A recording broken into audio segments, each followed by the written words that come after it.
दिल्ली पुगेर आएर यहाँ फेरि नयाँ कुरा गर्ने होइन। यो कुनै एउटा जल्दो जाग्दो देश त्यसै खान्छ, अरू देशले यस्तै गरी जाने हो नि त। संसद हेर्नुहोस्, सरकार हेर्नुहोस्, सर्वोच्च हेर्नुहोस्, तै अब त निर्वाचन आयोग पनि हेर्नुहोस्। त्यो निर्वाचन आयोगले त्यस्तो निर्णय दिने हो त? प्रत्यक्ष निर्वाचित प्रधानमन्त्री या प्रत्यक्ष निर्वाचित राष्ट्रपति यसले मात्रै गर्छ, नत्र यो हुन। व्यवहार यस्तो छ, संविधान नाग्ने व्यवहार छ, त्यो पनि काम लाग्छ। The answer to democracy is more democracy. चुनाव त्यतातिर लग्ने हो। यो देश चल्या छैन भाइ। 10 वर्ष भयो, 10 त के, अझ त्योभन्दा अगाडिको चाहिँ नि 20 वर्षदेखि चाहिँ नि हाम्रो देश ओह्रालो लागिरहेछ। अहिले त अब खस्यो भनेर भनिरहेको कारण यो संविधान काम गरेन बाबा, काम गर्दैन भनेर अहिले कसैले भन्दैनन्। किन भन्दैन?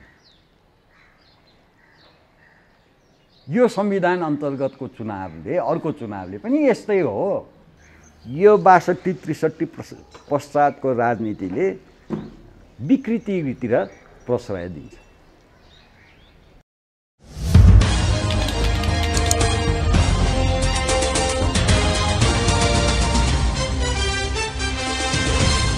एउटा महत्त्वपूर्ण संवादका लागि हामी रहेका छौँ। पूर्व मन्त्री श्री शमशेर राणा हामीसँग हुनुहुन्छ। समसामयिक राजनीतिमा केन्द्रित रहेर कुराकानी हुन्छ। यहाँलाई स्वागत छ।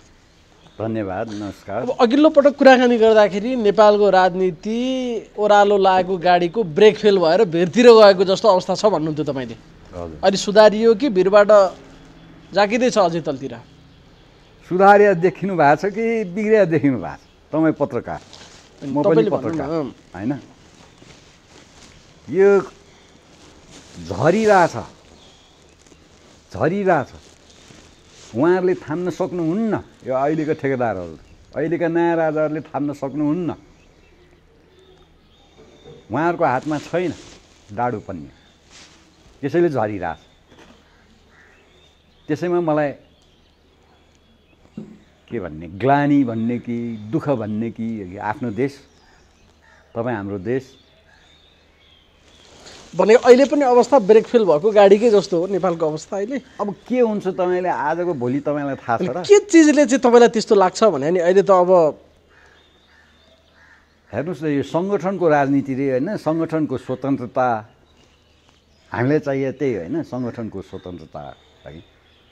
सङ्गठनको स्वतन्त्रताले नेपालको संविधान र कानुन 62-63मा उल्लङ्घन गर्यो।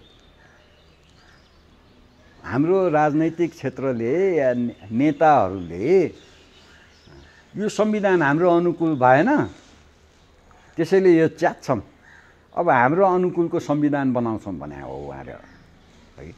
त्यो भने के त भन्दा उहाँहरू नयाँ राजा भए, उहाँहरू संविधानभन्दा माथि भए। उहाँहरूले नै बनाएको संविधानले कहाँ पुर्याइरहेछ देशलाई हेर्नुहोस् न। अब धेरै विश्लेषण हेर्छु म तपाईँहरूको युट्युबमा, धेरै चाहिँ नि विश्लेषकहरूले लेखा देख्छु होइन। केपी ओलीले यसो गर्छ, प्रचण्डले यसो गर्छ, माधव नेपाल, झलनाथले यसो गर्छन्, देउबाले यसो गर्छ। उहाँहरूको हातमा छ र राजनीति? कसको हातमा छ त अहिले नेपालको राजनीति? नेपाली नेताहरूको हातमा छैन पक्का हो। उहाँहरू माध्यम मात्रै, उहाँहरू माध्यम मात्र। कसको हातमा छ त? कसरी चल्छ नेपालको राजनीति? कसरी चल्छ त ल भन्नु। अब नेपालको राजनीति एउटा सर्वोच्चले घुमाइदिन्छ अर्कोतिर, निर्वाचन आयोगले अर्कोतिर घुमाइदिन्छ। यस्तो पनि राजनीति हो? के निमित्त पात्रहरू मात्रै हुन् नेपालको नेताहरू? जसले भन्छन् ओलीले यसो गर्छ, प्रचण्डले यसो गर्छ, देउवाले यसो गर्छ, बाबुरामले यसो गर्छ भन्ने एउटा के भन्छ विश्लेषणहरू चाहिँ सत्ता स्वार्थसँग उहाँहरूले यो जुन मौजुदा वास्तविकता हो उहाँहरूको हातमा नभएको राजनीति, त्योसँग मिलजुल कसरी गर्ने हो, कसरी म सत्तामा पुग्ने हो, उहाँहरूको राजनीति त्यसैमा सीमित। तपाईँहरूले एउटा यसो विचार गर्नुहोस् न, देशको प्रधानमन्त्री आफू असुरक्षित छ भन्छन्, त्यसै त भने होइन होला। कहिले म कुर्सी नै भाँचिदिन्छु भन्छ, कहिले मलाई चाहिँ नि भारतले हटाउन खोज्यो भन्छ देशको प्रधानमन्त्रीले होइन। अनि तपाईँहरूको विश्लेषणमा ल झलनाथ गएर इन्डिया, बाबुराम इन्डियाले गयो रे, फलानोले इन्डिया, त्यहाँ के मन्त्रणा गरेछ तिनले भन्ने छन् र? विदेशीको स्वार्थ के हो? नेपालमा त्यसको केलाउनुहोस् होइन। उहाँहरूको सत्ता स्वार्थ त्यसले उहाँहरूले भनेको व्यवस्थालाई कहाँ पुर्यायो त? त्यसरी केलाउनुहोस् होइन। अनि देश कहाँ गयो? देशको स्वार्थ कहाँ गयो? देशको है, दलको होइन, नेताको होइन, देशको दल पनि अहिले त दल जस्तो भइसक्यो। ए बाबा, यो त हुने कुरा। फेरि हामीले त्यही त तपाईँहरूलाई म भन्छु नि, आज हुने कुरा पहिला के भएको थियो भने हामी त पुरानो देश हो। पहिला के भएको थियो त्यसरी हेर्ने हो नि त। अब हुने कुरा के? अहिले नेपालमा जे जस्ता राजनीतिक परिघटनाहरू विकास भइरहेका छन्, पछिल्लो समयकै कुरा गर्ने हो भने संसद विघटनदेखि एमाले माओवादीको पुनर्स्थापनासम्मको कुराकानी गर्दा यो पनि आन्तरिक कारणले भएको होइन भन्नेमा चाहिँ तपाईँ ढुक्क हुनुहुन्छ होइन त? म होइन, आन्तरिक कारण भने एउटा छ, नेताको सत्ता स्वार्थ। तर इन्जिनियर गर्ने त उहाँहरूको हातमा छैन होइन। इन्जिनियर अरू नै हो होइन त? इन्जिनियरै उहाँहरूको होइन, एक्टर मात्रै उनीहरू होइन त? डाइरेक्टर अर्कै छ, डाइरेक्टर पटकथा लेखक अर्कै छ होइन? योसम्म त अर्कै छ भने मिल्थ्यो। अब चाहिँ के अर्कै छन् भन्नुहोस् न। छन्मा पुग्यो अहिले होइन? यो विगत चाहिँ नि 62-63 पछि छन् भने हुन्छ। इन्डियाले लेखा, इन्डियनहरूले लेखा हेर्नुहोस् कि कहिले फेरि अर्को चाहिँ नि खिलराज रेग्मी चाहियो भनेको छ कसैले, कसैले के भनेको छ, कसैले आर्मी भनेको छ, कसैले के भनेको छ। यो उहाँहरू हो नि त, प्रिन्सिपल एक्ट्रेस त उहाँहरू हो। अनि उहाँहरूलाई परिमार्जित गराउने चाहिँ नि संविधान हो, देशको कानुन हो। नौसिङ भन्छ नि कानुनको होइन, कतिवटा सिङ कतिवटा सिङ, यो पर्म्युटेसन्सहरू कतिवटा सम्भावना कतिवटा सम्भावना, अनि त्यसलाई राजनीति सम्भावनाको खेल। अहिले राजनीति चाहिँ दलहरूको विवेक या दलहरूको नियन्त्रणभन्दा बाहिर गएर सर्वोच्च अदालतले गरेको फैसलाका आधारमा अनि राजनीति गाइडेड भएर अगाडि बढ्नुपर्ने अवस्था छ।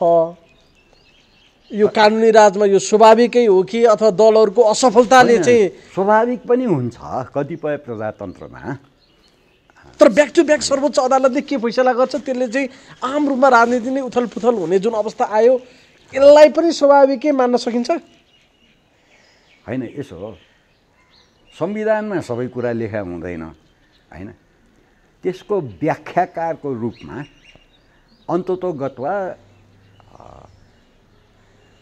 जुडिसियरी हुन्छ। अन्ततोगत्वा कानुन यसमा यो भने होला है, यो भने हो है भनेर जुडिसियरी भन्छ होइन। आफूले चाहिँ नि व्याख्या गर्न नसकेका खण्ड जुरिस्टोक्रेसी भन्न थालेर पो भने त होइन। यसो हो, अब आफूले नगर्ने दलहरूले विवेक गुमाए, दलहरूको नियन्त्रणभन्दा राजनीति बाहिर गयो भने त्यहाँ चाहिँ जुरिस्टोक्रेसी सुरुवात हुन्छ भन्न थाले क्या मान्छेहरूले अहिले, कि त्यसरी भन्न मिल्दैन? त्यसरी भन्न किन मिल्दैन भने एक्टर्स त उहाँहरू नै हो, नेताहरू त उहाँहरू नै हो। प्रधानमन्त्री खड्गप्रसाद ओलीले मैले काम गर्न पाइनँ, म त्यसैले यो संसद भङ्ग गर्छु, चुनावमा जाम भने हो होइन। काम गर्न पाइनँ प्रधानमन्त्रीले भन्दाखेरि त्यो त गहिरो कुरा, गहन कुरा। किनमा म चाहिँ यसरी हेर्छु, किन काम गर्न पाइनँ? भागभण्डा मिलेन, त्यही भने होइन उहाँले? कामै गर्न दिएन, हरेक चिजमा भाग भनिरहेछन् प्रधानमन्त्रीले। यो संविधान भागभण्डाको संविधान हो, त्यसैले काम गर्न सकिँदैन भन्ने उहाँहरूले संविधान बनाउँदा त्यही बेलामा भन्नुपर्ने हो। सधैँ अब प्रतिस्पर्धा पनि प्रधानमन्त्रीले मैले काम गर्न पाइनँ, काम गर्न दिएनन् भन्ने कुरालाई तपाईँले गहिरो रूपमा हेर्नु भएको छ नि त? भनेको त्यहाँ भागभण्डा थियो, भागभण्डाले काम गर्न दिएन, प्रधानमन्त्री एउटाले चाहँदा काम गर्न सक्दो रहन्छ। होइन, प्रजातन्त्र हो, प्रतिस्पर्धा हो, शान्तिपूर्ण प्रतिस्पर्धा हो प्रजातन्त्र। बुझ्नु भएन? प्रतिस्पर्धामा भागभण्डाको ठाम कहाँ भयो भने त्यो अस्ति त्यो संविधान सभा किन भयो? भागभण्डा पनि शान्तिपूर्ण रूपमै भएको छ नि त। शान्तिपूर्ण रूपमा भागभण्डा अस्ति संविधान सभामा भयो। तत्पश्चातको चाहिँ नि जे जति चाहिँ नि 10 वर्ष लाग्यो होइन निर्वाचित सरकार पाउन। त्यसपछि काम गर्न पाइन भने निर्वाचित प्रधानमन्त्रीले त्यो त त्यही बेलामा संविधान बनाउने बेलामा विचार गर्नुपर्ने नि। त्यो संविधान किन बनाइयो त भन्दाखेरि राजाले भागभण्डाको आधारमा राजनीति गर्न दिएन। त्यो राजनीति गर्न किन दिएन? चुनावमा चाहिँ नि देउबाले चाहिँ नि चुनाव मै गर्छु, चुनाव गर्न सकिनँ, मलाई नै प्रधानमन्त्री बना भने बापत भयो होइन त यो सबै।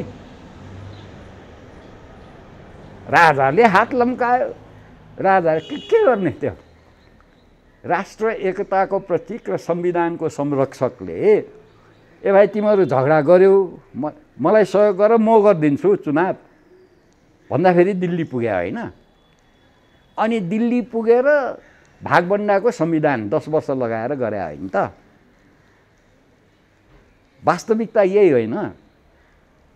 अब भागभण्डालाई झगडा नगर्न त एउटै पार्टीको चाहिँ नि संसद हुनु पर्यो।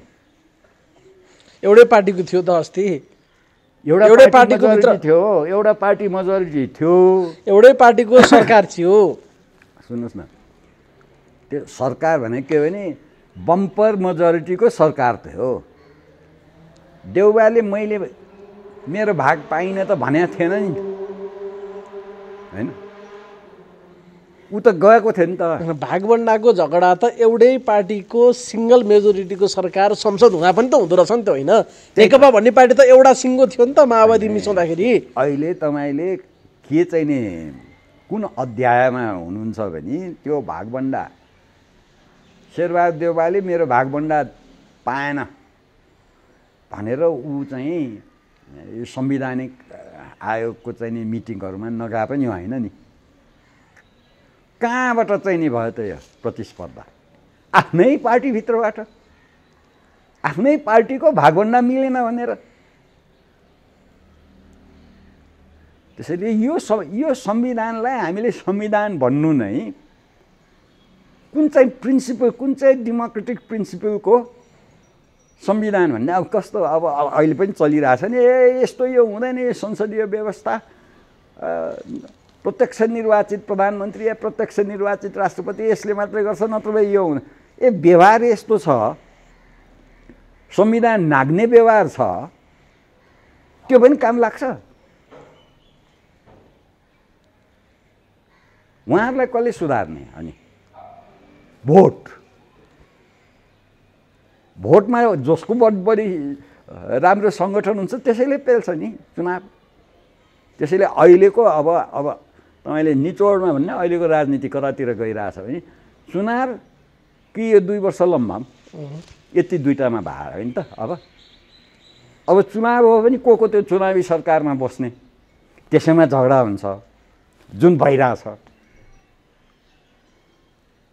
होइन। लम्बाम भने को बसेर चाहिँ त्यहाँ 2 वर्षपछि को बसेर चुनाव गराउने, त्यसै ध्यान चाहिँ त्यहाँतिर छैन। हजुर, जे जसो भए पनि चुनावी सरकार कसले गर्ने, चुनावी सरकारको नेतृत्व कसले गर्ने भन्ने र अब 2 वर्षको राजनीति अगाडि बढ्ने भयो। यो विगत वर्षहरूदेखि हाम्रो प्रजातन्त्रमा चुनाव आउने बेलामा को चाहिँ प्रधानमन्त्री बन्ने, कसको सरकार हुने, सत्ता कसको हुने, अनि त्यसैको आधारमा राजनीति हुन्छ। अहिले के हुन्छ अब भने चाहिँ नि 2 वर्ष भए पनि यहाँ अहिले भयो भने चुनावमा जाने हो। अब चुनावको सरकारमा को बस्ने भन्ने त्यसैमा राजनीति हो। अनि देश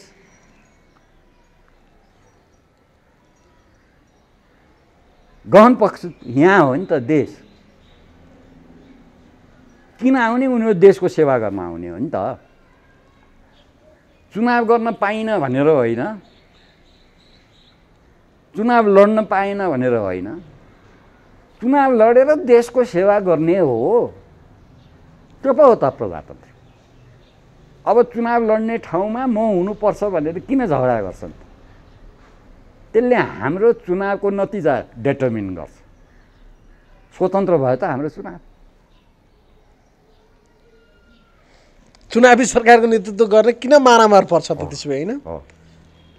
यदि निर्वाचनमा सबैलाई विश्वास छ, निर्वाचनको परिणामलाई सबैको विश्वास छ, त्यसको निष्पक्षतामा विश्वास छ भने त यो नहुनु पर्ने हो।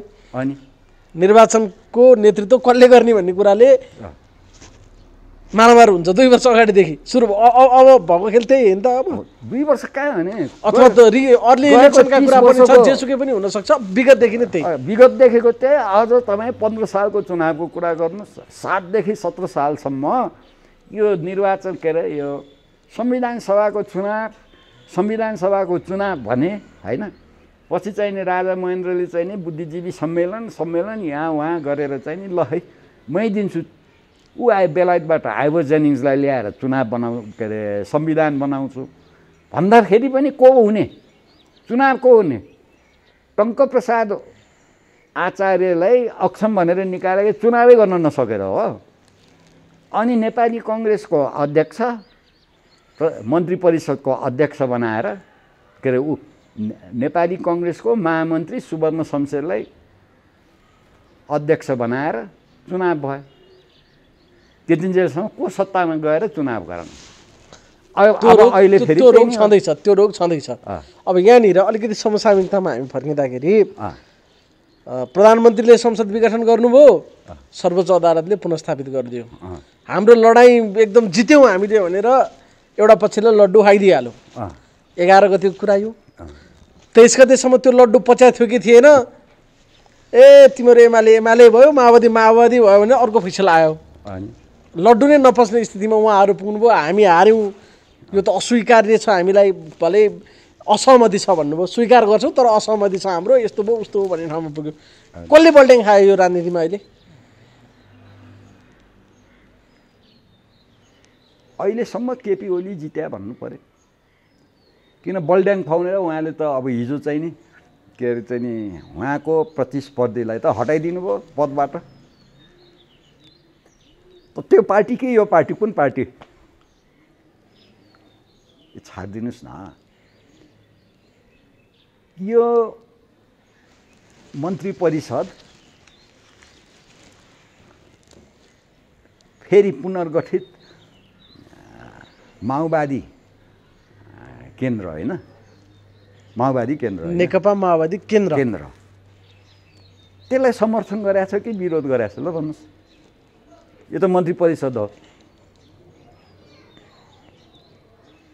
हामीले विथड्र गरेका छौँ भनेको छ समर्थन केपी ओलीको प्रधानमन्त्री या नेकपा एमालेको सरकारबाट हामी विथड्र गरेका छौँ भनेको छ। समर्थन फिर्ता लिएको छैन। अहिले तपाईँ र हामी कुराकानी गर्ने बेलासम्म समर्थन फिर्ता लिएको छैन। तर उसले माओवादी केन्द्रबाट म त लड्न जान्छु भनेको छ। होइन, मन्त्री बनेकाहरूलाई स्पष्टीकरण सोध्ने, फिर्ता बोलाउने भन्ने कुरा गरेको छ। उनीहरूले तेरो पार्टी नै छोडिदिन्छु भनिसके। अब त्यसको पनि औचित्य छैन। त्यही त। त्यसैले यो पद त्याग्न तयार, केपी ओलीलाई छोड्दैनौ भन्ने ठाउँमा आयो नि त माओवादीका मन्त्रीहरू। के हो यो? त कस्मेटिक एकदम भइरहेछ नि त, जादु जस्तो हो। ठिक शब्द कस्मेटिक के भने हो तपाईँले? हो, यो कस्मेटिक डिफ्रेन्सेस हो, मलम पाउडरको डिफ्रेन्स। यो झगडा देशबारे जुन थुप्रिँदै गएको समस्याबाट डाइभर्ट गर्ने हो एउटा। यो झगडा the answer to democracy is more democracy, चुनाव त्यतातिर लग्ने हो। ए देश चल्या छैन भाइ, 10 वर्ष भयो, 10 त के अझ त्योभन्दा अगाडिको चाहिँ नि 20 वर्षदेखि चाहिँ नि हाम्रो देश ओह्रालो लागिरहेछ, अहिले त अब खस्यो भनेर भनिरहेको कारण यो झगडालाई डाइभर्ट कहिले डाइभर्ट समकालीन नेपाली राजनीतिमा चाहिँ केपी ओली बलियो बन्दै गएको देखिन्छ अहिले के हो त? त्यो अहिले नै हामी अहिले हेर्दाखेरि जस्तो सुन्नु न, सर्वोच्चले पुनर्स्थापना गरिसके पछाडि त केपी ओली सिद्धियो। किनभने ठुलो तबका चाहिँ एमाले भित्रको पनि प्रचण्डले लिएर हिँडेको थियो नि त होइन आधिकारिकता पनि हाम्रो हुनुपर्छ, बहुमत हाम्रो छ, सूर्य चिन्ह हाम्रो छ, केपी ओलीलाई साधारण सदस्यबाट पनि निकाल्ने, उनी अब यो पार्टीमा बस्न लायक छैन भने होइन माधव नेपालले सकिन्छ। केपी ओली सरकारमा छन्, सरकारसँग देशको डाडुपन्य हातमा छ, त्यो हिसाबले बलियो भन्नुहुन्छ भने बाँकी संसद छैन भन्न मिल्यो। यदि पूर्व एमाले र पूर्व माओवादीलाई नबिउत्याइदिएको सर्वोच्चले 23 गते भने त केपी ओलीको हालत त खराब हुनेवाला थियो नि त। त्यसैले खराब उहाँ माथि नै पुग्नुहुन्थ्यो, त्यस्तो अवस्थामा पनि केपी ओली माथि पनि आधार थियो पुग्नुहुन्थ्यो। त्यो उहाँले त आफै भन्दै हुनुहुन्छ ठिकै छ सरकारले चाहिँ मलाई वापस लग्यो, हामीले मानेमा फेरि चाहिँ नि के अरे चाहिँ नि चुनाव उन्मुख हुन्छ, फेरि चाहिँ नि विघटन कामै गर्न नदिएपछि त विघटन उन्मुखै भइगयो नि त। केपी ओलीले यहाँबाट बलियो पायो भनेर, बल भने कसरी, बल भने संसदमा उहाँ बलियो छ, केही ठेगान छ, अनि कसरी बलियो? तै पनि त हिजो आफैलाई निकालेर हिँडेका मान्छेहरू चाहिँ प्रभु तपाईँ नै हो, मेरो अध्यक्ष संसदीय दलको नेता पनि तपाईँ, एमाले हामी यसो उसो भन्न आइपुग्यो नि त। माधव नेपालहरू त केपी ओलीलाई साधारण सदस्यबाट निष्कासन गरेको निर्णयमा हस्ताक्षर गर्ने मान्छे, अध्यक्षको नेम प्लेट टाँसेको छ, यहाँ वरिष्ठ नेतामा भिरबाट गुल्टे जस्तो चाहिँ माधव नेपाल भयो नि त। अहिले माधव नेपालजीहरू डिफेन्सिभमा हुँदैमा उहाँहरू चाहिँ नि बलियो छैन भनेर म निष्कर्षमा पुग्दिनँ। उहाँहरू बलियो छैन भन्नलाई चाहिँ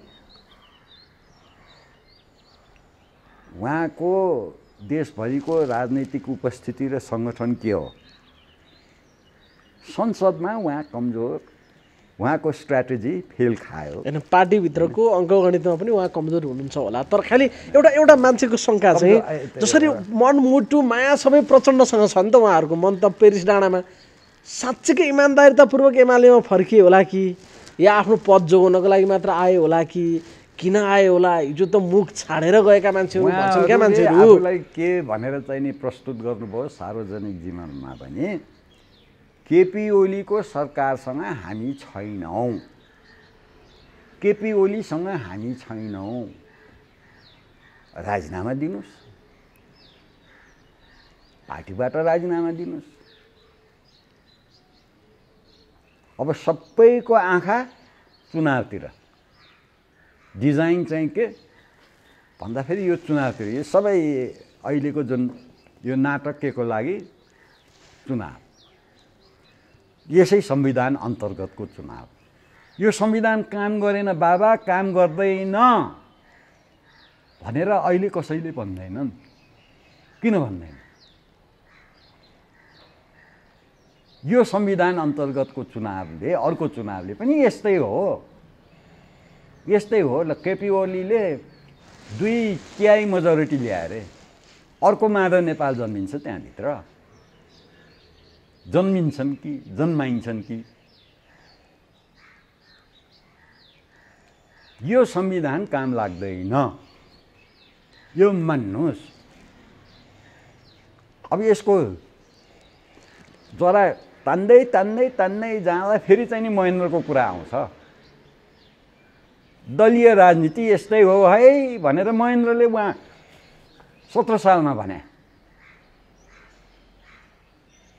बिपीले अर्को त्यहाँनिर समाते सङ्गठनको राजनीति त आएपछि त 47 सम्म पुग्नुहुन्थ्यो, फेरि अब यस्तो कुराले तपाईँ 17 मै पुगिसक्नु भयो। त्यही त मेरो भने त्यसैले 47 मा जाम, त्यहाँबाट जुन गल्ती गरे, गल्ती के राजनीतिको कारणले दिल्ली कुरा अनुसार त 47 ले पनि अब समाधान नदिने भयो नि। 47 मा फरक के छ र भने राजा एउटा हुने हो, त्यो पनि संवैधानिक राजा हो हैन। बहुदलीय प्रजातन्त्र गर्ने त यिनै हुन् नि त, त्यहाँ केपी ओली हुने हुन्, शेरबहादुर देउवा हुने हुन्, प्रचण्डै हुने हुन् हो। तर 47 पनि त फेल खा हो। त्यसपछि 17 मा जाउँ त त्यो भन्न पाइन्न। संवैधानिकता कहाँसम्म थियो? 47 सम्म थियो। 62, 63 ले rules of the game change गरिदियो। फुटबल हेर्ने हो भने फेरि त्यहीँ जाने हो। रुल्स त्यही त खालि यहाँ प्रश्न चाहिँ दलीय व्यवस्था नै फेल भएको हो भने त 47ले समाधान दिँदैन नि त। दलहरू त यिनै हुन् नि, मान्छे यिनै हुन् नि, आउने मान्छे यिनै हुन्, प्रवृत्ति यिनै हो, शासन गर्ने त दलले नै हो नि 47 तपाईँले भनेको त। अब 47ले त्यहाँसम्म पुर्यायो होइन। 47ले के रेकगनाइज गर्यो भने त्यस्तो खालको दलीय व्यवहारले 62-63देखि यहाँसम्म पुर्याउँछ देश। त्यहाँ पुगेर फेरि चाहिँ नि पुनर्मावलोकन हुनु पर्यो। प्रचण्डले मुखै ठ्याक्कै नफरे पनि फेरि हान्नुपर्छ जस्तो कुरा गर्न थालिसके। 47 संविधानपछि पनि 52 जन्मेकै हो। अब अहिले भित्तामा प्रचण्ड पुगे फेरि हान्नुपर्छ भन्नको लागि फरक त रहन्छ नि त। आखिर सत्ता त्यो मान्यता पाए बापत समाजप्रति या संविधानप्रति कटिबद्ध त हुनु पर्यो। तपाईँले पनि गैर कानुनी काम गर्यो भने थुनिदिन्छ। खालि एउटा प्रश्न चाहिँ यहाँहरू अथवा जति पनि अरूहरू हुनुहुन्छ, एउटा आग्रहबाट प्रेरित हुँदाखेरि त यहाँलाई लाग्छ कि 47मा गएपछि समाधान हुन्छ? होइन होइन, एउटा आग्रह अलरेडी तपाईँ एउटा आग्रहबाट प्रेरित हुनुहुन्छ नि त। तपाईँको पूर्वाग्रह 47 जाँदा सबै समाधान हुन्छ भने छैन। मैले 47मा टेक्दाखेरि समाधानको बाटोतिर लाग्छ। यो 62-63 पश्चातको राजनीतिले विकृतितिर प्रश्रय दिन्छ। यो आग्रह होइन, यो मेरो आग्रह पूर्वाग्रह होइन, यो अध्ययन हो। तपाईँले भनेको 47मा पनि दलीय व्यवस्था त छ नि, होइन त? सुन्नुहोस् न, दलीय व्यवस्था छ, दलहरूले नै चलाउने हो नि, होइन? बागडोर त दलहरूले नै राख्ने हो नि, होइन? त्यसमा पनि अनि त्यसपछि हामीले कहाँबाट ल्याउने मान्छे भने क्या कल्चर यही हो। कल्चर टङ्ग टाउकोमा हान्ने एउटा राजा थियो। सकि नसके प्रयास त गरे, फेल खाइदियो। अब के गर्ने? अब यो लौरो त उज्जिने बित्तिकै त्यो लौरो खोसेर बजायो नि। मेरो त्यही त जनताले यो मलाई यो 62-63 पछिको यी सब नाटक यसले एउटा कुरा गरेछ कि तपाईँ जस्तो युवा पत्रकारहरूले बुझ्न थाले होइन। नत्र मैले राजा यो त राणा छँदैछ क्या रे, यो राजा मन्त्री हुँदै हो क्या। म त राजावादी यो हिसाबले। किन भन्दाखेरि यो देश गयो भने एकजनाले लुज गर्छ ठाडो हिसाबले। राज्य गयो भने त राजा हुँदैन होइन। तपाईँ हामीलाई के फरक पर्छ?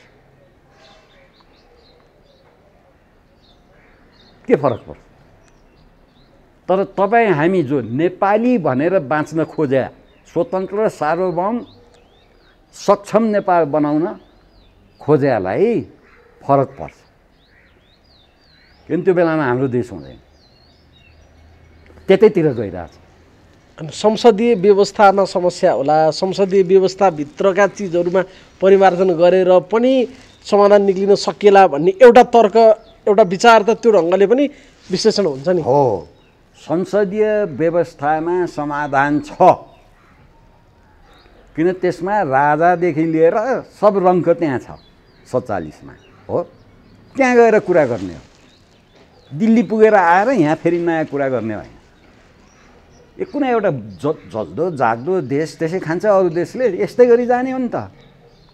तपाईँ भन्छु नि 47 सालपछि भ्रष्टाचार भयो भनेर धेरै कुरा आयो नि त होइन। कहिले आरएनसीमा भ्रष्टाचार, कहिले चाहिँ नि यो कर्पोरेसन्सहरूमा भ्रष्टाचार, सरकारमा धेरै कुरा आयो नि। भ्रष्टाचारतिर चाहिँ नि जनताको ध्यान जान्छ होइन। त्यो भ्रष्टाचार गरे बापत त्यो जुन संस्थालाई हान्यो नि, त्यो त धेरै महँगो गरी त्यो देशलाई सेवा गराउनलाई बनाएको संस्थाहरू हो। त्यो संस्थाहरू निष्क्रिय हुँदै जाँदा देशलाई त थप असर पर्यो नि त। हाम्रो शोधनान्त स्थिति हेर्नुहोस्, हाम्रो ऋणको चाहिँ नि अवस्था हेर्नुहोस्, हाम्रो उत्पादन हेर्नुहोस्, हाम्रो लगानीको स्थिति हेर्नुहोस् होइन। देश त खस्दै थियो यो संवैधानिक हिसाबबाट त खस्यो। अब कसले धान्ने? उहाँहरूले धान्ने? भनेको खचरला खसिसक्यो तल समाउने मान्छे छ कि छैन प्रश्न अहिले अब कहाँसम्म बजारिने हो कल्पना गर्नुहोस् कसै कुनै देशलाई यो चाहिँ धान्ने हो भने त्यत्तिकै बलियो हिसाबबाट धान्नुपर्छ त्यसलाई पनि छेडेर जान्छ संसद हेर्नुहोस् सरकार हेर्नुहोस् सर्वोच्च हेर्नुहोस् तै अब त निर्वाचन आयोग पनि हेर्नुहोस् त्यो निर्वाचन आयोगले त्यस्तो निर्णय दिने हो त यो अहिले भीम रावलजीहरूले यो चाहिँ नि संविधानै नचिनेर चाहिँ नि यसरी संविधान उल्लङ्घन गर्यो केपी ओलीले राजीनामा दिनुपर्छ भनेर भन्नुहुन्छ नि प्रधानमन्त्रीले पनि संविधान चिनेन छ अनि भीम रावलजीहरूले चिनेछ त कहाँ पुगाउनु भयो देश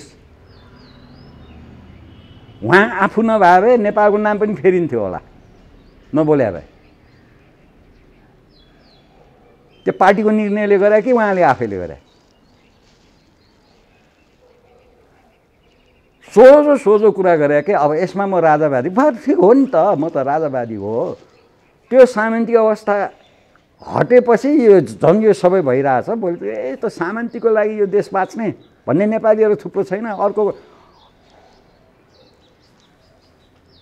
कहाँ पुगिरहेछ देश अलिकति सम्हाल्नु पर्यो भनेर भने के अब अहिले के भइरहेछ त तपाईँले यही सोधे हो क्या अरे अहिले चुनावमुखी छ अनि त्यो चुनावमुखी भएको हुनाले को चुनावको सरकारमा बस्ने त्यसको झगडामा छ खालि एउटा चाहिँ यहाँले अब समग्र प्रवृत्तिको बारेमा कुराकानी गर्नुभएको छ मैले चाहिँ पर्टिकुलर घटनामा पनि केन्द्रित गरेर कुराकानी गर्दा चाहिँ यो माधव नेपालको ग्याङ साँच्चै इमान्दार भएर एमालेमा फर्किया होला कि प्रचण्डको मन लिएर यहाँ आएको होला भन्ने धेरै मान्छेको मनमा छ क्या यस्तो पनि आज जानुभयो भीम रावल माओवादी केन्द्रको स्थायी कमिटी बैठकमा आफ्नो देशप्रति इमान नराख्ने राजनीति अँगालेपछि को प्रति के अरे त्यो इमान्दार के सोध्नु भयो तपाईँले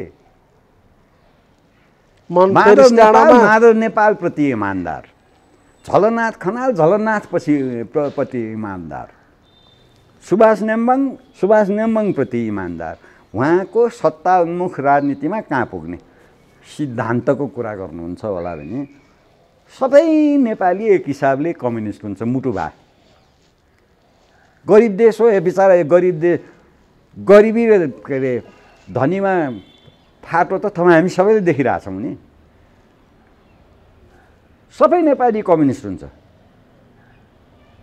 यस्तो फाटो नभए हुने भन्ने जबसम्म गरिबी रहन्छ होइन त्यो भएर पनि गरिबी राखिरहनु पर्यो क्या कम्युनिस्ट पार्टीलाई बचाइरहनलाई अब अलिकति चाहिँ नि बयस भएर कुरा गऱ्यो भने त्यो गरिब र धनीको फाटो न्यारो कसरी गर्ने भने विकास शास्त्रले दिन्छ पृथ्वीनारायण शाहलाई थाहा थियो कसरी गरिबलाई धनी कसरी बनाउने होइन कसरी देश कसरी बलियो बनाउने पृथ्वीनारायण शाहलाई थाहा भएको कुरा उहाँहरूलाई थाहा छैन यी सबै अहिलेका नेताहरू आइए बिए जेलैमा भए पनि पास गरेका छन् यिनलाई थाहा छैनन् यिनले चोरेर मात्रै पढायो हो त पास भए त सबैलाई थाहा छ तर के गर्ने अब स्कुलैको बेलादेखि ढुङ्गा हान्न सिकाए गुरुहरूले छोड्नु त भएन नि त कतिले ज्यान फालेर चाहिँ नि गोली थापेर पनि आए छोड्नु पर्यो त्यत्रो 14 वर्षसम्म चाहिँ नि जेल बिताए त्यसको केही अर्थ त हुनु पर्यो उहाँहरूलाई यो छोड्नेवाला छैन यो राजनीति छोडाउनु पर्छ देशले यो गलत गर्यो है तिमीहरूले भन्न सक्नु पर्यो अब त्यो चाहिँ नि मेन स्ट्रिम भएन भन्दैमा बोल्न डराउनु पर्ने अवस्था छैन मलाई ऊ यहीँ बाहिर माओवादीले चाहिँ नि भाषण गरेको छ होइन यहीँभित्र बम हानेको छ होइन डराउनु पर्ने अवस्था छैन आफैले आफैलाई ढाट्या जस्तो हुन्छ तपाईँहरू आउनुहुन्छ नआऊ भन्दिनँ अघि घरभित्रै पनि बम हान्थ्यो यही हान्यो अन्त अब फेरि अवस्था के हो भने त्यो माओवादीले हान्यो भनेर भन्न म सक्दिनँ राजावादी कसैले हान्यो कि दुश्मन बम चल्न थालेपछि त्यो बममा ट्रेडमार्क हुन्छ र ल्याए माओवादीले भित्राए यो राजनीति अहिले तपाईँले परिवर्तन अनि कम्तीमा यति बोल्न त पाइहाल्छ नि होइन बम हाने मेरोमा म डराउँदिनँ अब आइज त बम हान्न भन्न सक्ने ठाउँसम्म त पुग्नु भयो नि तपाईँहरू यो पनि त गणतन्त्रले दिएको अवसर होइन तपाईँहरूलाई माओवादीले ल्याएको गणतन्त्रमा माओवादीलाई गाली गर्न पाउनु पनि त अवसर हो नि भने माओवादीको बेलामा त बोल्न पाइने थिएन माओवादीको बेलामा त भाटा कसिन्थ्यो होला होइन गाउँघरका मान्छेहरू त्यसै मारिया छन् माओवादीको बेलाले होइन यो अहिले साधारण जनता तपाईँ सडकमा देखिरहनु भएको छ म त भन्छु नि खल्तीबाट निस्किनु पर्यो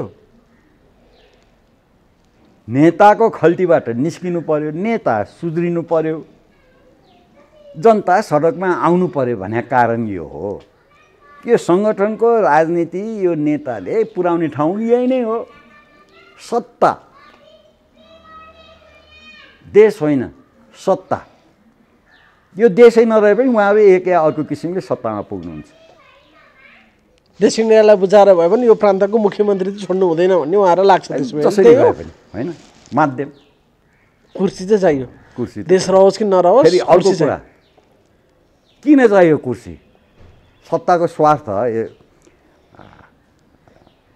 एग फर्स्ट र चिकन फर्स्ट जस्तै सत्तामा स्रोत छ स्रोतले कार्यकर्ता सञ्चालन गर्न सकिन्छ देख्नु भएन सडकमा एक कम्युनिस्ट र अर्को कम्युनिस्ट बिचको कुरा होइन सडकमा होइन एउटा अर्को कुरा अवश्यम्भावी छ यही राजनीति रह्यो भने थप र्याडिकलाइज हुन्छ उग्र बन्छ नेपाली राजनीति उग्रताका साथ चाहिँ नि गाली गर्नुभयो नि उहाँहरूले एक आपस आफ्ना कमरेडहरूलाई होइन एउटा याद आउँछ क्या तपाईँको सूर्यबहादुरजी उहाँ पनि धेरै उदारवादी पञ्च भन्थे नि है रेफरेन्डममा पञ्चायतलाई जिताउनु भयो गाली त गरे के अरे जङ्गल फडानी गरेर चाहिँ नि सूर्यबहादुरले चाहिँ नि पञ्चलाई जिताए कहानी धेरै छन् बाहिर उतैबाट मान्छे ल्याएका थिए धेरै कुराहरू चाहिँ त्यता नजाउँ नै सुन्नुहोस् न अब जनमत जिताएपछि त स्याबासी त पाउनु पर्यो होइन उहाँ प्रधानमन्त्री बन्नुभयो प्रधानमन्त्री बनेपछि उहाँको विरोध आएपछि महाराजले राजीनामा देऊ यार होइन यो त सुधारिएको पञ्च म त फेस गर्छु भनेर भने उहाँले होइन अनि पहिलाचोटि भोटर नो कन्फिडेन्स त्यहाँ प्रयोग भयो पञ्चायतलाई होइन अनि 17 जना अब त्यहाँ हेर्नुहोस् तपाईँ त्यो 17 भाइ धेरै राजावादीहरू थिए उनीहरू सूर्यबहादुरको क्याबिनेटमा बस्या हुनाले आफ्नो लोयल्टी देखाए है बाहिर हामीहरू थियौँ पत्रकार कस्तो हुन्छ भनेर हेर्न गएकै भोटर नो कन्फिडेन्स होइन अनि उताबाट सूर्यबहादुरको मोटर आयो एक थरीले हा गरेर थपडी मार्न खोजे के होइन के गरे भनेर एकजनाले हकार्दाखेरि त्यो हा बन्द भयो त्यति शिष्ट थियो अस्तिको सडकको हेर्नुहोस् त केपी र विद्यालाई चाहिँ के भने कमरेडहरूले सडकमा यो उग्रता जति उग्र हुँदै गयो त्यति तिक्तता जन्मिन्छ नेपाली राजनीतिमा यो एउटा चाहिँ निश्चित छ उग्रता बढ्छ तिक्तता बढ्छ आपसी उहाँहरूको तिक्ता अनि हामी जनता भनेको अहिले अब जो प्रधानमन्त्री भए पनि जुन पार्टी सकिए पनि प्रचण्ड सकिए नि माधव नेपाल सकिए पनि केपी ओली शक्तिशाली भए पनि हुने चाहिँ त्यही हो पात्र परिवर्तन होला प्रवृत्ति परिवर्तन हुँदैन ओह्रालो अझै लाग्दै जाने हो थाम्ने चिज डरो चाहियो होइन तपाईँले भन्नुभएको कुराको साथ निष्कर्ष हो ओह्रालो त उहाँहरूले ओह्रालैतिर लगिरहनु भएको छ ओह्रालोकै भिरबाट खसिसक्यौँ हामी भन्छु म हिजोसम्म भन्थे ए ओह्रालो गइरहेछ है तरल छ है राजनीति भन्थे अहिले खसिरहेछ भिरबाट पनि तद्दिर लागिसक्यो खसिसक्यो अब देश रहने भने थाम्ने हो तलबाट हात बलियो चाहियो फेरि हात बलियो चाहियो हस् महत्त्वपूर्ण समयलाई धेरै धन्यवाद